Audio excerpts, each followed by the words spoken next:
zaman Rasul SAW tidak ada hukum yang tegas dari Nabi SAW kepada para istrinya untuk memakai hijab ketika misalnya ada wanita musyrik. Ya, tidak ada penjelasan karena wanita musyrik, wanita mukmin pada zaman Rasul SAW masih bercampur.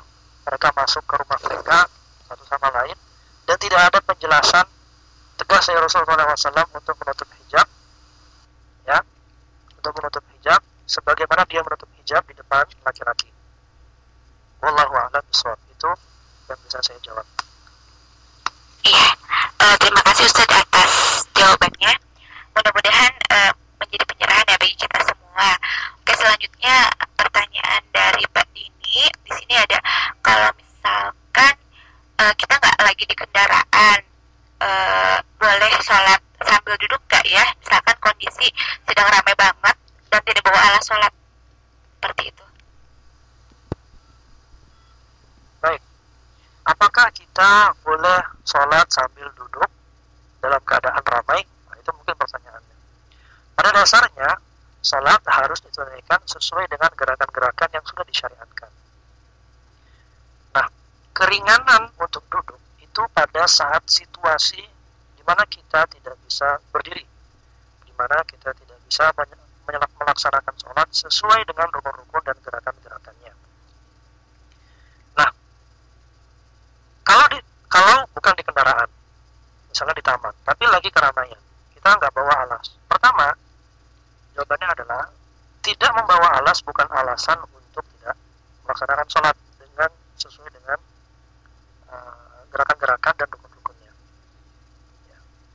Jadi kalau keramaiannya itu bukan keramaian yang sesat, yang tidak mungkin dia berdiri, ruku, sujud, maka tetap dia harus melaksanakan sholat sesuai dengan gerakan-gerakan dan rukun-rukunnya. Kecuali kalau keramaiannya itu membuat sesat, ya, seperti, mohon maaf, ya, seperti misalnya antrian zakat fitrah kalau di kampung-kampung kita misalnya. Nah, itu kan kita nggak mungkin melakukan gerakan sholat yang sempurna. Maka pada saat itu ya sudah, sholat sesuai kemampuan, sholat sesuai kemampuan, ya duduk, ya berdiri, atau bahkan ketika kita tidak bisa bergerak sama sekali, misalnya dalam keadaan perang, cukup dengan isyarat. Nah, itu juga disyariatkan. Jadi kalau tidak ada alas bukan alasan untuk tidak melaksanakan sholat. Cukup cari tempat yang kira-kira bersih dan memungkinkan untuk melaksanakan gerakan-gerakan sholat. Kita cari misalnya benda-benda yang bisa membatasi tempat sujud kita, atau kalau kita sama teman, ya kita bisa minta bantuan kepada dia untuk menjaga agar tidak ada orang yang sholat, atau agar tidak ada orang yang lewat di depan tempat kita sholat. Jadi itu jawaban saya. Wallahu a'lam bishawab. Iya, terima kasih atas jawabannya. Mudah-mudahan Mbak Dini puas ya.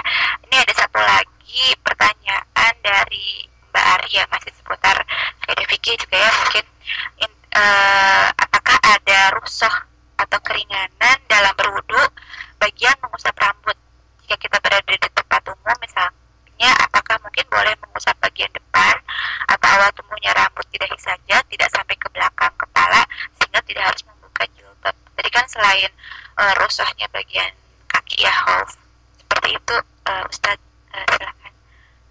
Baik, tentang mengusap rambut di permulaan rambut ya, di bagian depan kepala kita, justru itu bukan rukhsah, itu adalah hukum wajibnya begitu, hukum asalnya begitu. Kalau yang sampai ke belakang itu sifatnya sunnah.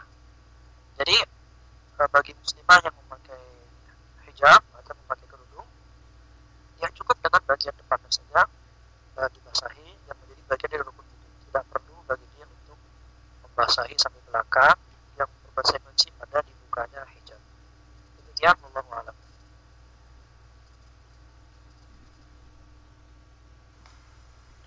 Ya, terima kasih Ustaz atas jawabannya ya.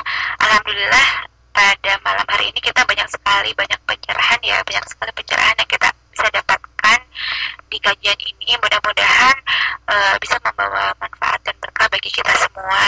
dan juga buat teman-teman yang ada di Korea dan sekitarnya, di negeri minoritas muslim ataupun di Indonesia, mudah-mudahan kita semua diberikan keistiqomahan untuk terus menjaga hak-hak Allah dimanapun kita berada.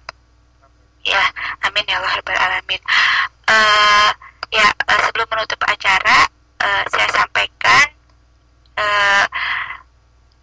kajian selanjutnya yang akan diselenggarakan oleh Radio Pengajian.com adalah seri Halalan Thoyiban bersama Ustadz Nanung hari Ahad ya, pukul 22